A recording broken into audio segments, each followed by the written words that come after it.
This is All India Radio. In the special program, now we bring you a discussion on pre-budget analysis on corporate industries and MSMEs. The participants are economic analyst A.K. Bhattacharya and Gopal Krishna Agarwal. Shishir Sinha, journalist, initiates and moderates the discussion.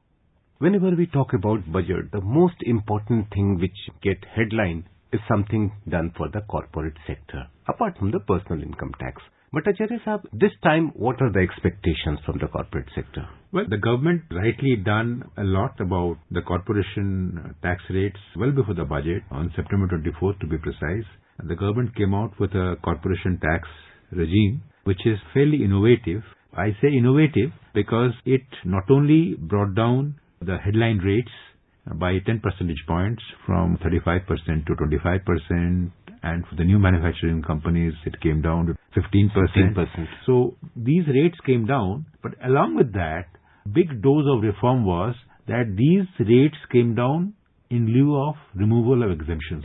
So that, to my mind, was a big signal to taxation reform, that you reduce rates, but you also remove the exemptions, which is by and large discretionary, lead to misdirection of resources. So therefore, the government, as you rightly pointed out, has done a lot even before the budget. So what will this budget do for the corporate sector is something, my view is, in what way it can revive investments in a bigger way. There is a lot of demand that something should be done for depreciation rates. But to be honest, this is a budget that should focus more on steps to revive demand rather than steps to revive investments. Because right now we are at that stage of the economy where rural demand is in distress. So giving tax incentives at this point in time will be somewhat like reducing interest rates, where even if you reduce interest rates, credit offtake doesn't pick up. Even if you cut tax rates, it will have a long-term positive impact. So to get a quick response from the market, from economic participants, it is important that a good amount of resources, are transferred to the rural economy, and that will be able to get the quickest results in terms of demand revival, and that will create demand for more investment. And the corporate sector, which has already benefited from lower tax regime, will probably be encouraged to invest more, and in the hope that the capacity utilization will also go up as a result. So I think the focus should be on rural demand instead of doling out more freebies or tax concessions to the corporate tax sector. Gopal साहब, जब 20 सितंबर को गोवा की बैठक में corporate tax की headline दरों में जो कटौती की गई थी, वहां पर एक बड़ा मुद्दा आया था कि जो नए सेटअप होंगे उसमें 15% की दर से कॉर्पोरेट टैक्स देना होगा, और उसमें ये कहा गया था कि जो 1 मार्च 2023 तक अपना काम शुरू कर देते हैं उनके लिए ये सुविधा मिलेगी। एक बात ये हमेशा से उठती रही है कि ये जो 15% की दर है वो सिर्फ मैन्युफैक्चरिंग सेक्टर के लिए है, सर्विसेज के लिए नहीं है। क्या आपको लगता है कि ये समय उचित है कि हम सर्विसेज को भी इसमें शामिल करें, जिससे कि ज्यादा से ज्यादा कॉर्पोरेट सेक्टर को जो है नई जो दर है उसका फायदा मिल सके और वो नए निवेश के लिए प्रोत्साहित हो? 2016 के हमारे इकोनॉमिक सर्वे पिछली बार में ये था कि मिसिंग लिंक के बारे में बात की थी। मैन्युफैक्चरिंग सेक्टर जो था वह इकोनॉमिक डेवलपमेंट में हमारे यहाँ पे सिनेरियो में, इकोसिस्टम में, उस पे फोकस कम हो गया था। हम जब स्वतंत्र हुए एग्रीकल्चर पे हमारी इकोनॉमी डिपेंडेंट थी, फिर धीरे धीरे सर्विसेज बहुत डेवलप हो गई, लेकिन जो एम्प्लॉयमेंट जनरेशन मेजर होता है वो एमएसएमई सेक्टर से और मैन्युफैक्चरिंग सेक्टर से होता है, और उसके ऊपर फोकस कम हो गया था।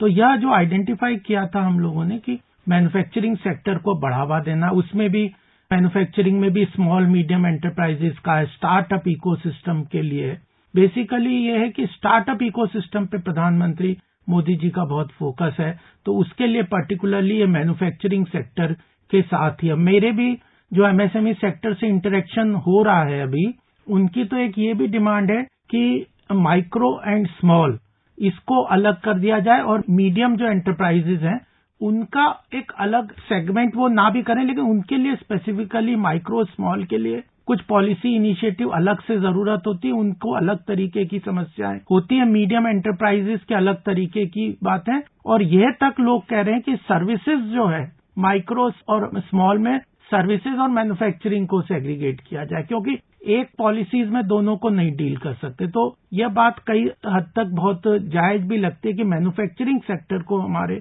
देश में बहुत बढ़ावा मिलना चाहिए। उसमें स्मॉल, मीडियम और माइक्रो को ज्यादा मैन्युफैक्चरिंग को जरूरत है, क्योंकि अल्टीमेटली अभी जो चैलेंज है वो एम्प्लॉयमेंट जनरेशन का है। तो एम्प्लॉयमेंट जनरेशन तो मैन्युफैक्चरिंग में जिस तरह से ज्यादा लीवरेज होके हो सकता है वो दूसरे सेक्टर्स में नहीं हो सकता। एक तो एग्रीकल्चर सेक्टर में ओवर एम्प्लॉयमेंट हमारे यहाँ है ही, उसकी समस्या से तो देश जूझ रहा है, लेकिन अगर उसको डाइवर्ट करना है तो मैन्युफैक्चरिंग में हो सकता है। भट्टाचार्य साहब, जो अग्रवाल साहब ने जो मैन्युफैक्चरिंग कंपनी के बारे में बात कही, एक इशू जो उभर के आ रहा है वो है कि ये जो 15% का जो लोअर टैक्स रेजिम जो है वो एक कंडीशन है, उसमें शर्त ये है कि वो 2 साल के अंदर अपना प्रोडक्शन मार्केट में लाए।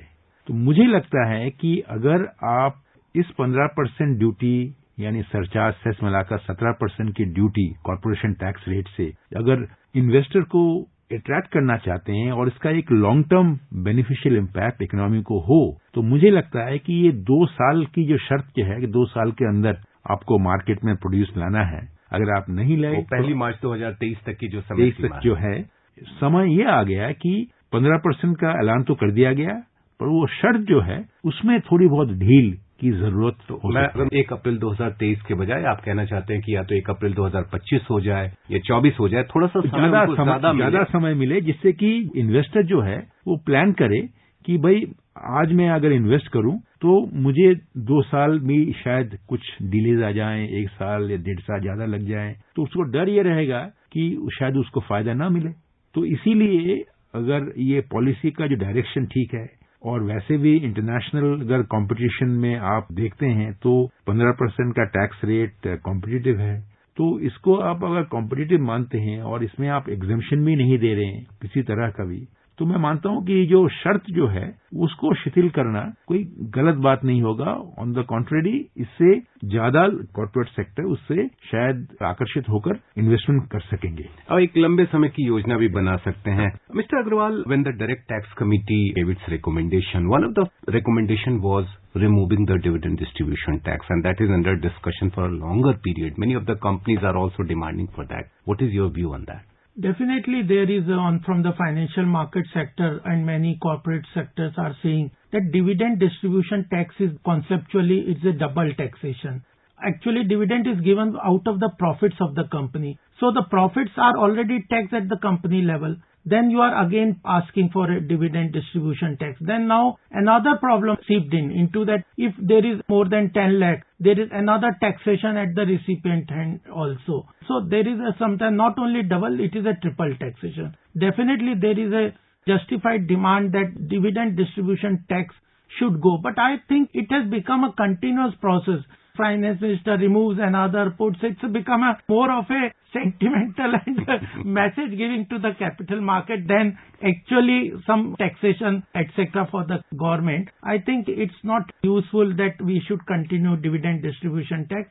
Even the unlisted companies are also asking for certain concessions in the dividend distribution taxes. These kind of small hindrances, etc., are not except very much taken in a positive way in a financial market. We need a very strong and developed financial market so that our corporate sector's dependence only on bank finance shifts to equity market, IPOs, public issues, and even bond market, which are coming up with more and more listing in the exchange platform. So we need a strong and developed and vibrant bond market also. So whatever government does on the capital market form for sector or financial market, it will be a good initiative, because our over dependence and over leverage through the banking sector is at present not conducive to the whole economy, neither from the point of view of the promoters, corporates, neither from the point of view of financial institutions,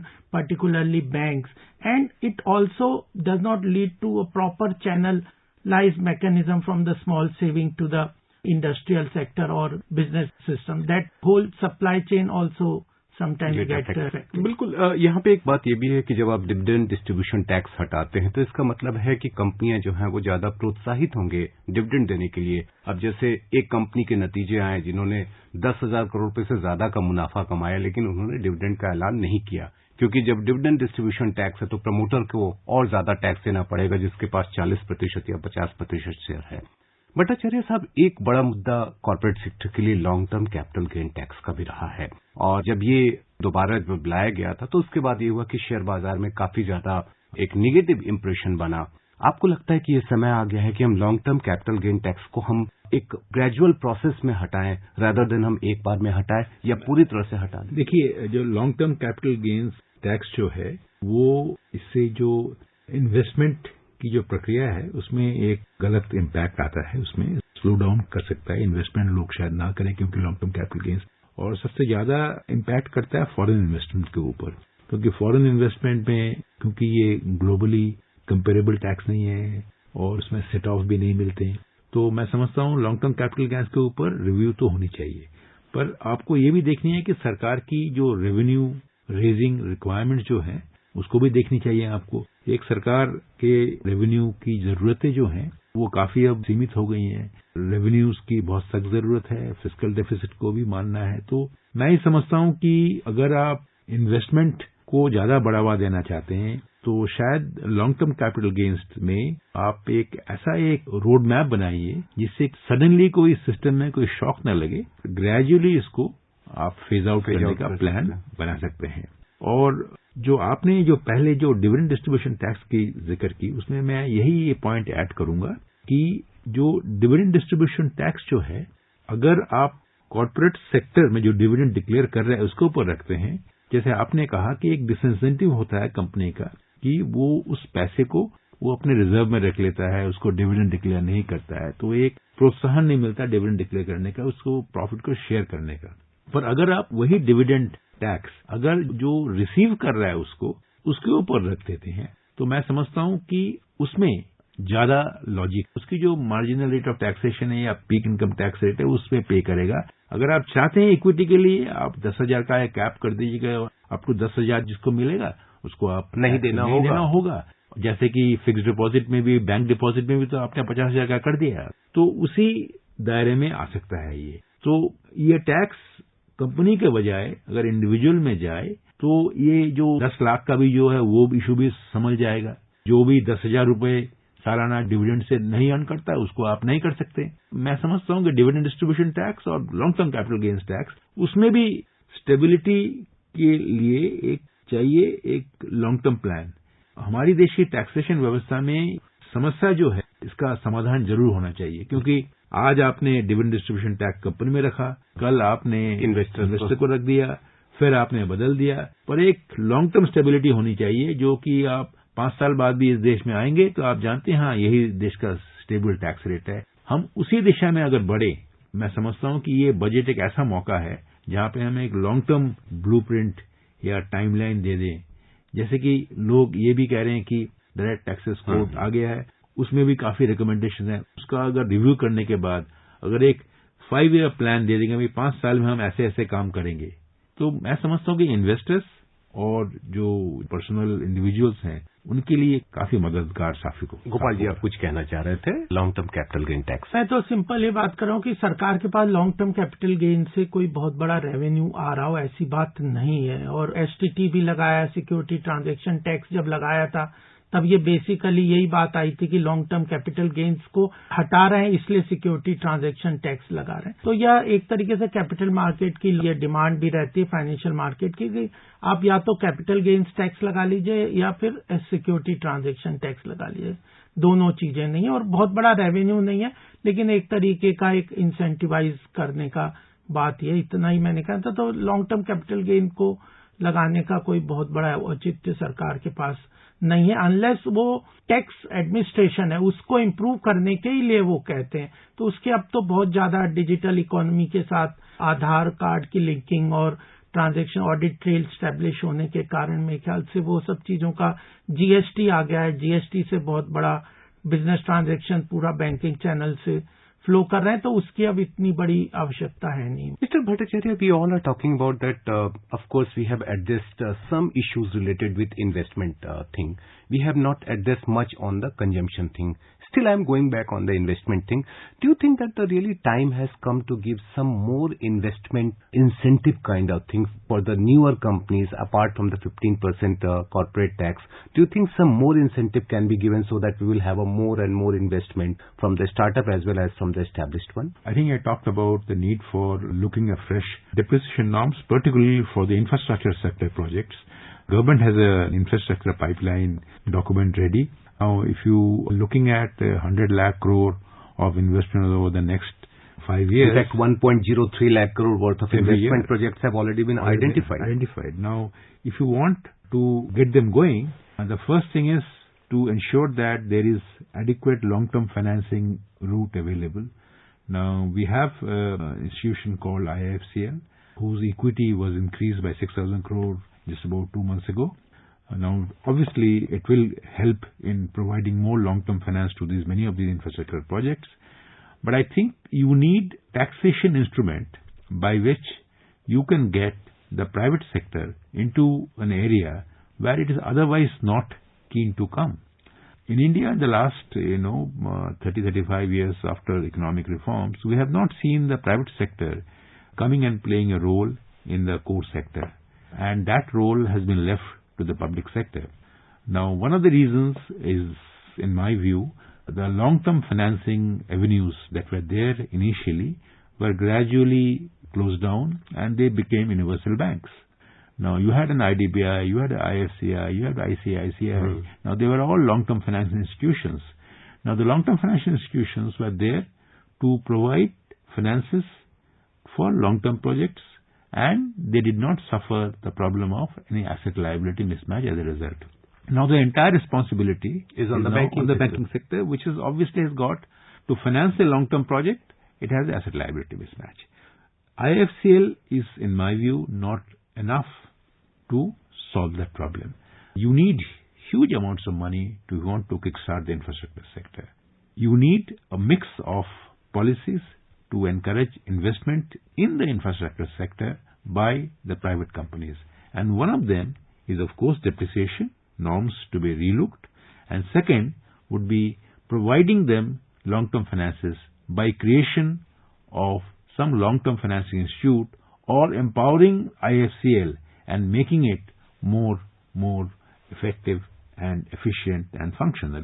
So I think if the budget provides a blueprint for how to provide easier and stable financing, long-term financing for infrastructure projects, then I think the private sector will also be encouraged to come forward and help revive the economy. Gopal ji, एक बात, भले ही GST जो है वो budget से बहुत ज्यादा जुड़ा हुआ नहीं है क्योंकि उसके लिए जीएसटी काउंसिल है जो सारे फैसले लेती है, लेकिन बजट में इस बात के लिए कोई रोक नहीं है कि आप जीएसटी के बारे में जो कुछ खास सोच है, कंसेप्ट है, वो सामने रखें। कॉर्पोरेट सेक्टर की एक बड़ी शिकायत यह है कि बहुत तेजी से बदलाव होते रहते हैं, जिससे कि उनको अपने निवेश की योजना बनाने में काफी दिक्कत आती है। क्या आपको लगता है कि ये समय आ गया है कि बजट में एक ब्लूप्रिंट सा दें जीएसटी को लेकर के कि आपके लिए ये एक स्टेबिलिटी रहेगी साल या 2 साल के लिए? इस तरह की व्यवस्था क्या बजट में की जा सकती है? देखिए, जीएसटी को लेकर जो इंडस्ट्री की कॉन्सेप्चुअली कहीं कोई किसी को प्रॉब्लम नहीं है, लेकिन जो इम्प्लीमेंटेशन लेके जो करंट जीएसटी रिजीम में जो आया है, एक तो जीएसटी नेटवर्क से लेके काफी प्रॉब्लम्स हैं लोगों को, और वह केवल ऑपरेशनल और टेक्नोलॉजिकल ग्लिचेस हैं और वह कोई ज्यादा डिफिकल्ट है नहीं उसको रिजॉल्व करने के लिए। हमारे पास नेशनल स्टॉक एक्सचेंज का डिपॉजिटरी एनएसडीएल का एग्जांपल है जो करोड़ों ट्रांजैक्शंस को ऑनलाइन ज्योग्राफिकल रीच में प्रोसेस करके वो सिस्टम में करते हैं। लेकिन क्या इंडस्ट्री वाले भी कुछ कंफ्यूजन इसलिए कर देते हैं, जो कॉम्प्लेक्सिटी जीएसटी के अंदर आ गई है, अलग अलग सेगमेंट कहते हैं कि हमारे को इस सिस्टम से एग्जम्प्ट कर दो। जीएसटी का टोटल कॉन्सेप्चुअल बेनिफिट तभी होगा जब पूरा system from the start to the end, पूरी जो सप्लाई चेन है, पूरी मैन्युफैक्चरिंग की है, चाहे एग्रीकल्चर की है, चाहे ट्रेडर्स की है, मिडिलमैन की है, रिटेल की है, वो सब जीएसटी नेटवर्क में आएंगे, तब वो क्रेडिट फ्लो भी उनके लिए फास्ट होगा, वर्किंग कैपिटल रिक्वायरमेंट फास्ट होगी, ईज ऑफ डूइंग बिजनेस होगा। और उनकी जो अल्टीमेटली कई बार इंडस्ट्री वाले कहते हैं कि हमारी रिटर्न फाइलिंग की टाइम 1 महीने की जगह 3 महीने कर दो। कई बार हमारा डिस्कशन हुआ कि आप 3 महीने अगर करोगे रिटर्न फाइलिंग तो आपको क्रेडिट भी 3 महीने की साइकिल में चलेगा, आप 1 महीने का करिए। तो ये जो ऑनलाइन रिफंड की बात है, ऑनलाइन प्रोसेस ऑफ ट्रांजेक्शन्स है, इनपुट टैक्स क्रेडिट की बात है, ये सारा बेनिफिट आएगा जब पूरा स्ट्रक्चर जीएसटी के अंदर काम चलेगा, आ जाएगा और उसके अंदर काम करेगा, और फिर सरकार उसमें से फास्ट क्रेडिट वगैरह भी देगी और ऑडिट ट्रेल स्टेब्लिश हो जाएगी। इसको इम्प्लीमेंट करना सरकार पूरी तरह से प्रयासरत है। इंडस्ट्री को भी इस चीज में मेरे ख्याल से ज्यादा आगे आना चाहिए। उनको जीएसटी में एक बड़ी प्रॉब्लम है जिसको टैकल करना है, सरकार पूरी तरह से जीएसटी काउंसिल में भी कह रहे हैं, इन्वर्टेड ड्यूटी स्ट्रक्चर कई जगह बन गया है जीएसटी के कारण, या इंपोर्ट और कस्टम्स के हटने के कारण, या उसमें इंपोर्ट को जीएसटी के अंडर आने के कारण क्या हो गया कि जो सप्लाई चेन में जो बेसिक मटेरियल है, इनपुट है मटेरियल, उन पे तो हायर हो गया और जो आउटपुट है उस पे रिड्यूस हो गया, तो वो कंज्यूम नहीं हो पाता और वो इन्वर्टेड ड्यूटी स्ट्रक्चर बन गया, जिसके बारे में सरकार भी कहती है कि अगर आप पूरे उसमें देंगे तो हम तुरंत रेक्टिफाई कर देंगे। वो कर भी रही है। तो वो इन्वर्टेड ड्यूटी स्ट्रक्चर के कारण, चाहे वो एफटीए के कारण आया हो, फ्री ट्रेड एग्रीमेंट हमने कर लिया तो फिनिश प्रोडक्ट्स पे तो हमारे कस्टम ड्यूटी कम हो गई, और रॉ मटेरियल के इंपोर्ट और बेसिक उसमें इंपोर्ट में वो जीएसटी का पहले जिस तरह से प्रॉब्लम था, तो यह चीजों को सरकार रिजॉल्व कर रही है और उसके कारण ठीक हो जाएंगे। कॉन्सेप्चुअली सब एग्री करते हैं, इम्प्लीमेंटेशंस के इश्यूज हैं, बट अकेला जीएसटी और आईबीसी, ये इंसॉल्वेंसी बैंक्रप्सी कोड, ये दोनों इतने बड़े मेगा रिफॉर्म्स है कि पूरे हमारे बिजनेस इकोसिस्टम को चेंज करने की इनमें कैपेसिटी है, और दोनों के केवल इम्प्लीमेंटेशन लेवल पे कुछ इश्यूज आ गए हैं, जैसे एनसीएलटी के कारण कई आईबीसी की रिजोल्यूशन प्रोसेस को बीच में कहीं हिंड्रेंसेस आ गई हैं, तो वह सरकार के साथ भी डिस्कशंस हो रहा है, बिजनेस इंडस्ट्री एसोसिएशन के। तो इसके बाद मेरे ख्याल से इन दोनों में सब लोगों को थोड़ा पेशेंस रखनी चाहिए, और जो सरकार के साथ अपने को साइकिल से एग्जम्प्ट करने की डिमांड जो करते हैं, चाहे रिवर्स चार्ज मैकेनिज्म जीएसटी का बहुत बढ़िया कॉन्सेप्ट था, लेकिन इंडस्ट्री और स्मॉल वाले कंपोजिट स्ट्रक्चर के अंदर उन्होंने कहा हमें तो एग्जम्प्ट कर दो, तो वो साइकिल से मैं वापस इन्वर्टेड ड्यूटी स्ट्रक्चर पे सर आता हूँ। एक डेटा भी फाइनेंस मिनिस्ट्री की तरफ से आया था कि लगभग 20,000 करोड़ रुपए का सालाना जो है इससे एक नुकसान हो रहा है, क्योंकि कई बार हम लोग कहते हैं कि इन्वर्टेड ड्यूटी स्ट्रक्चर में जो रॉ मटेरियल्स है उसमें ज्यादातर जो होते हैं वो इम्पोर्टेड होते हैं, जो आप बाहर से मंगवा रहे होते हैं, और उस पर अगर ड्यूटी हाई है, वहां पर उस इश्यू को आप बजट के जरिए एड्रेस कर सकते हैं। क्या ये कहना सही होगा? नहीं, देखिए, जो इन्वर्टेड टैक्सेशन स्ट्रक्चर का जो समस्या जो आ रहा है वो बहुत ही एकदम इम्पोर्टेंट एक इशू है। उससे एक बहुत बड़ा जो चैलेंज जीएसटी एडमिनिस्ट्रेशन में हो रहा है, उसमें इनपुट टैक्स क्रेडिट का क्लेम बढ़ जा रहा है बहुत ज्यादा। बिल्कुल, क्योंकि आपकी जो इनपुट टैक्स जो आप दे रहे हैं उसका जो टोटल जो आप दे रहे हैं और जो फाइनल टैक्स में जाकर उसमें कम है, तो इनपुट क्रेडिट का क्लेम बढ़ जा रहा है। मैं आपको एक एग्जांपल देता हूं इंडस्ट्री का, टेक्सटाइल इंडस्ट्री का एग्जांपल। 30,000 करोड़ का इनपुट टैक्स क्रेडिट बढ़ गया है एक साल में। नाउ अगर सडनली अगर आप इनपुट टैक्स क्रेडिट 30,000 करोड़ का डिमांड बढ़ गया तो सरकार की खजाना में तो उसका इम्पैक्ट कलेक्शन जितना 1 लाख कर रहे हैं उसमें से 30,000 करोड़ चला गया। तो मैं ये समझता हूं कि जो इन्वर्टेड टैक्स स्ट्रक्चर के साथ जो अग्रवाल साहब ने जो कहा, यह बहुत बड़ा एक इशू है। इसको टैकल करना, जीएसटी काउंसिल इसमें चालू है काम इनका, और आस्ते आस्ते ग्रेजुअली ये सॉर्ट आउट हो जाएगा। पर मैं ये समझता हूं कि जो इसके साथ साथ जो कॉम्प्लिकेशन जो हुआ है वो हुआ है कस्टम ड्यूटी। ये बात तो साफ है कि पिछले 2-3 सालों से हमने हमारी इम्पोर्ट ड्यूटी बढ़ा दी है, तो उससे जो कॉस्ट जो है वो हमारी इम्पोर्टेड कॉस्ट बढ़ गई है, और उस कॉस्ट बढ़ने से जो ड्यूटी इंसिडेंस जो है वो भी बढ़ गई है। तो मैं ये समझता हूं कि एक जीएसटी का इन्वर्टेड टैक्स स्ट्रक्चर को डिसॉल्व करना है, इनपुट टैक्स क्रेडिट में जो इतनी बड़ी ज्यादा असेसमेंट हो गया है उसको कम करना है एज ए रिजल्ट।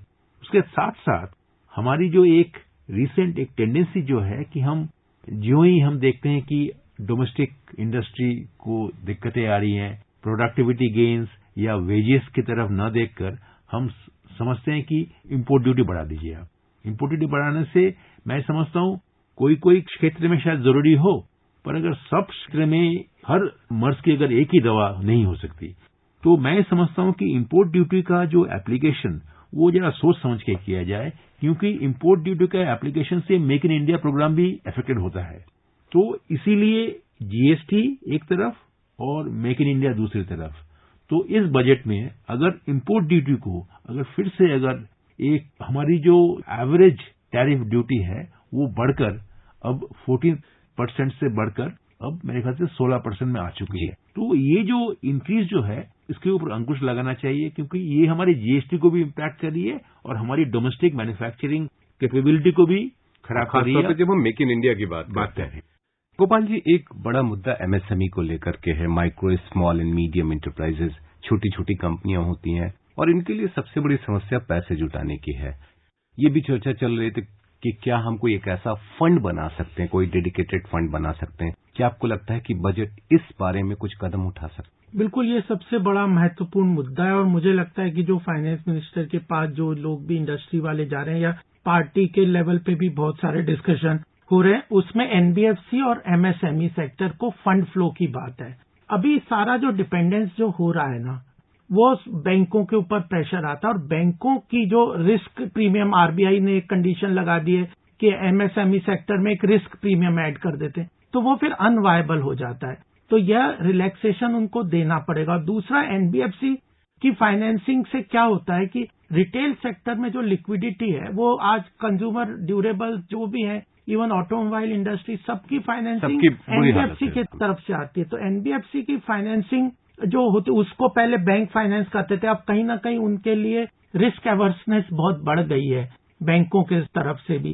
तो यह एनबीएफसी की फाइनेंसिंग लिक्विडिटी को रिलैक्सेशन करके उनके कुछ अलग सेपरेट नॉर्म्स करके, इसमें आरबीआई का भी बहुत रोल है और गवर्नमेंट का भी बहुत रोल है कि इनकी लिक्विडिटी को ड्राई अप नहीं होने देना है, ताकि एनबीएफसी की तरह होम फाइनेंसिंग को भी सारा एनबीएफसी से होता। तो बहुत बड़ी हमारी कंज्यूमर डिमांड जो आज मेजर इंडस्ट्री के इन्वेस्टमेंट केवल इंटरेस्ट रेट कम करने से, सप्लाई साइड ऑफ क्रेडिट को टैकल करने से नहीं होगी। वो हम कर रहे हैं लेकिन उससे नहीं होगा जब तक डिमांड ऑफ क्रेडिट नहीं बढ़ेगा। और वो डिमांड ऑफ क्रेडिट इन्वेस्टमेंट तब आएगा जब इकोनॉमी में कंजम्पशन डिमांड आएगा, और कंज्यूमर डिमांड तब आएगा जब ये एनबीएफसी की फाइनेंसिंग लिक्विडिटी पूरी रहेगी। उनके प्रॉब्लम्स हैं, कुछ लीगेसी इश्यूज हैं, उनको टैकल करना है। तो सरकार एफआरडीआई भी लाने की बात कर रही थी, जो financial resolution for particularly financial institutions के लिए, वह भी लेके आ जाना चाहिए तुरंत। वह वित्त मंत्री जी ने कहा भी, मुझे लगता है जल्दी आ जाएगा।